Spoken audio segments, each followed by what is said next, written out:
जय राधा माधव कुंज बिहारी। हरे कृष्णा। आज की वीडियो में आप सबका स्वागत है। प्रिय भक्तों, ये वीडियो बहुत ही खास होने वाली है क्योंकि इस वीडियो में हम एक ऐसे प्रोसीजर को सीखेंगे, एक ऐसा उपाय सीखेंगे जिससे हम अपने सारे पापों के जो भी रिएक्शंस हैं, जो भी उनके कर्म फल हैं, उन सब से हमें छुटकारा मिल जाएगा। एक झटके में, चुटकी बजाते ही हमें उन सब से छुटकारा मिल जाएगा। अच्छा, तो पता कर लेते हैं कि ये क्या है। मैं ये पूरी कहानी लंबी खींच के तो नहीं बताने वाला, संक्षिप्त में बता देता हूं। बहुत ही सिंपल उपाय है और यह है कि हमें भगवान को, जो कि सबसे ज्यादा मर्सीफुल, सबसे ज्यादा करुणामयी भगवान है, उन्हें एक भोग लगाना है। अभी दो प्रश्न उठते हैं। पहला प्रश्न तो ये कि किस चीज का भोग लगाना है। दूसरा प्रश्न कि किन को भोग लगाना है। ऐसे कौन से भगवान के वे अवतार हैं या स्वयं भगवान कौन से हैं जो कि सबसे ज्यादा करुणामयी हैं, जिनको हमें भोग लगाना पड़ेगा। तो फटाफट इनका उत्तर अभी जान लेते हैं। पहले प्रश्न का आंसर कि क्या भोग लगाना है, तो आप लोगों को कोई ज्यादा मेहनत मजदूरी नहीं करनी। नहीं कि भाई समोसा बनाओ, पिज्जा बनाओ, बर्गर बनाओ, रबड़ी बनाओ। नहीं, आप लोगों को कोई ज्यादा मेहनत करने वाली चीज नहीं है कि चलो भाई रसगुल्ला बनाओ, पहले दूध को फाड़ो या पनीर की सब्जी बना लो। मुंह में पानी आ रहा होगा ना कचोरी वचोरी सुन के। नहीं, इसमें से कुछ कष्ट वाली चीज नहीं है। बहुत ही सिंपल है।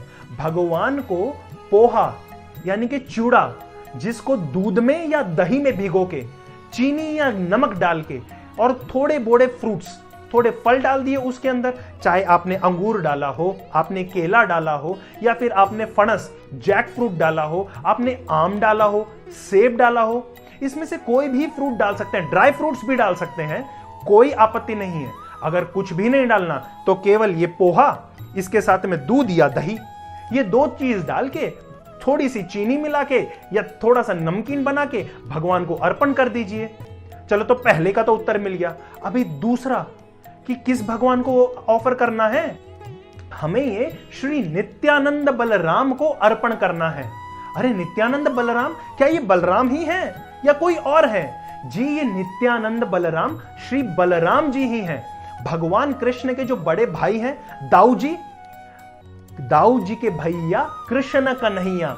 तो ये जो हमारे जो दाऊ जी हैं, इन्होंने ही आज से 550 साल पूर्व नित्यानंद प्रभु के रूप में अवतार लिया ताकि हम सब भक्ति कैसे करें ये सीख सकें। और भगवान कृष्ण ने श्री चैतन्य महाप्रभु के रूप में अवतार लिया ये सिखाने के लिए कि हम भक्ति कैसे कर सकें। दोनों भाई अवतार लेते हैं। ये कथा जो है ये नित्यानंद बलराम से जुड़ी हुई है। ठीक है, तो इसके साथ में भक्त कौन है? इनके साथ में भक्त का नाम है श्री रघुनाथ दास गोस्वामी। कोशिश कीजिएगा नाम याद रखने की, भूलना नहीं है, क्योंकि उनसे ही तो हमें पता चला है कि अपने पापों से कैसे मुक्ति मिले। कोई भी हमने गलती कर दी हो भक्ति के अंदर, अपने जीवन के अंदर, उससे तुरंत छुटकारा कैसे मिल सके, वो चीज हमें श्री रघुनाथ दास गोस्वामी सिखाते हैं। ये कथा मैं आपको खींच के नहीं बताने वाला, जैसे आपसे कह दिया, संक्षिप्त में बताता हूं।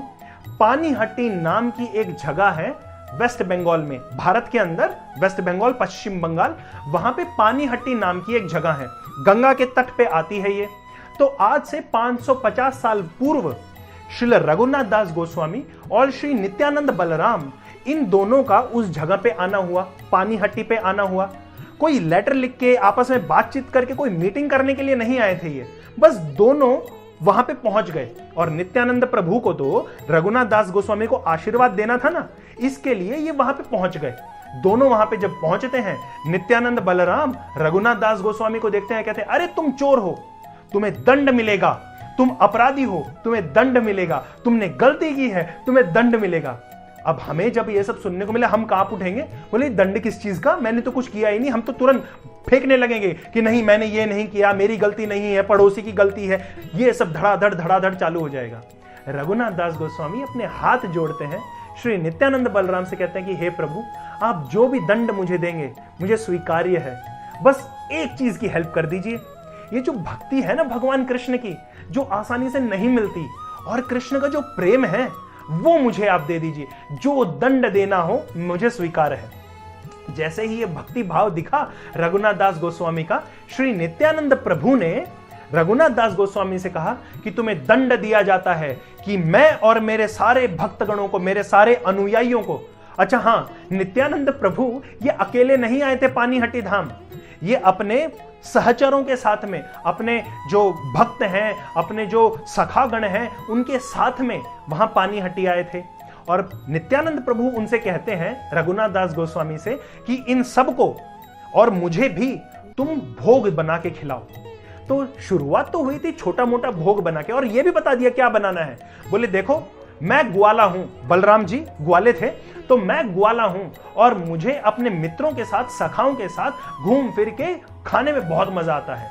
तो जल्दी करो, मुझे पोहा, दूध, दही, अलग अलग फ्रूट, थोड़ा नमकीन और मीठा, इसका मिला मेल जोल बना के और मुझे इसका भोग लगाओ और मैं बहुत प्रसन्न होऊंगा।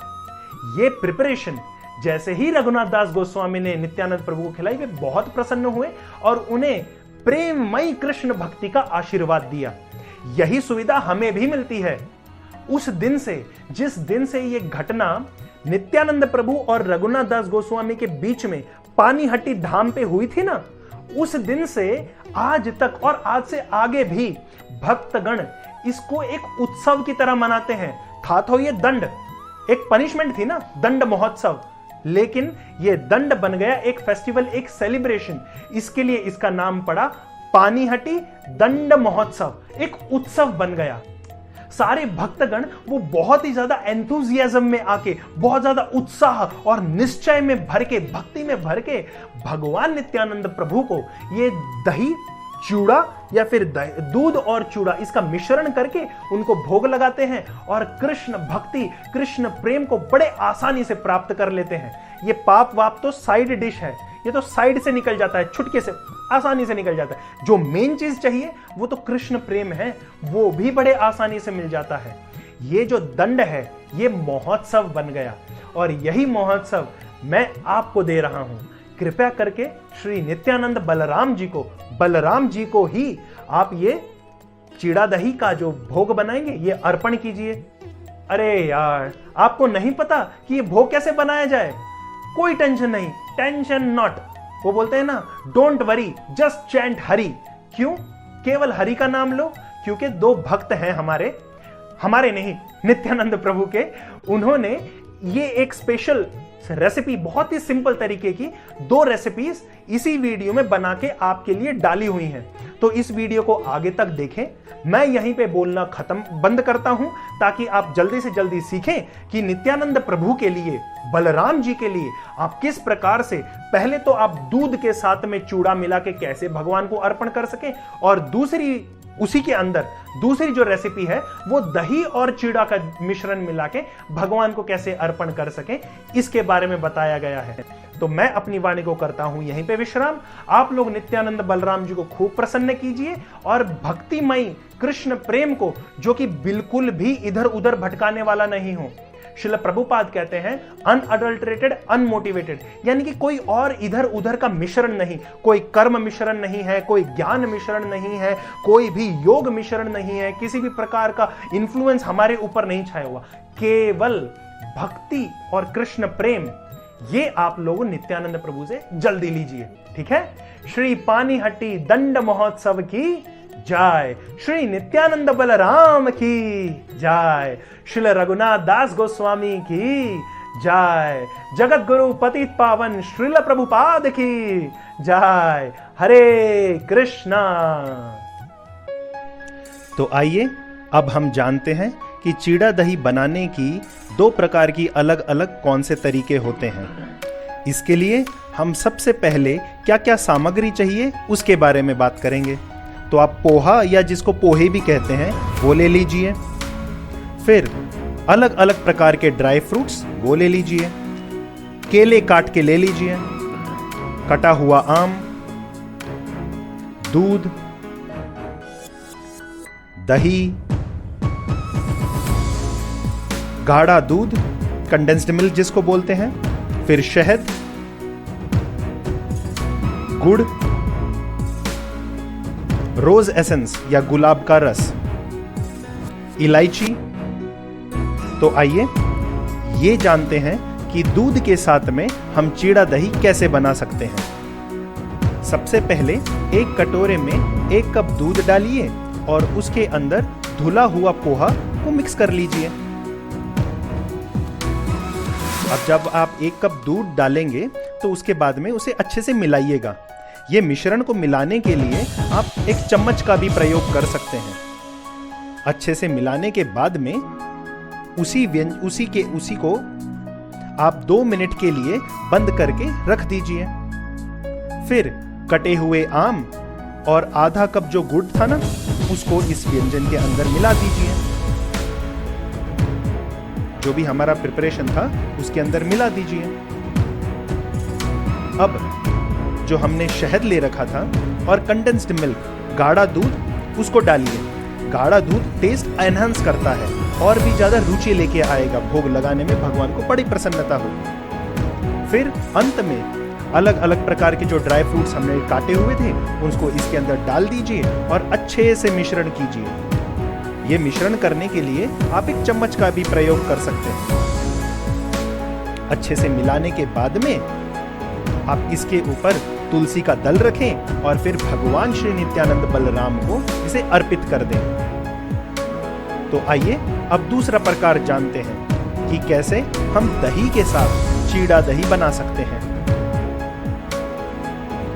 इसके लिए सबसे पहले आप धुले हुए पोहे को दही के साथ में एक वेसल में, एक बाउल में मिक्स कीजिए। ये मिक्स करने के लिए आप चम्मच का भी प्रयोग कर सकते हैं। इसके बाद में इसके ऊपर से आप कटे हुए केले और शहद इसका मिश्रण कर दीजिए। फिर इसके ऊपर आप कंडेंस्ड मिल्क डालिए।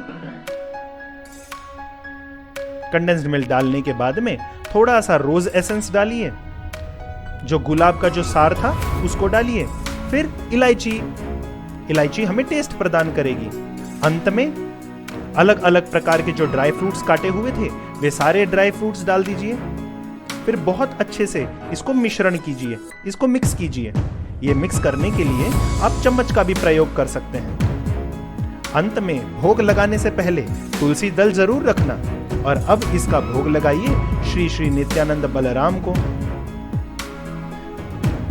जब गौर निताय को आप भोग लगा के प्रसन्न कर देंगे, उसके बाद में आप स्वयं इस महाप्रसाद को पाना ना मत भूलना। ठीक है? तो श्री नित्यानंद बलराम की जय, श्री पानीहट्टी महोत्सव की जय, श्री दंड महोत्सव की जय। हरे कृष्णा।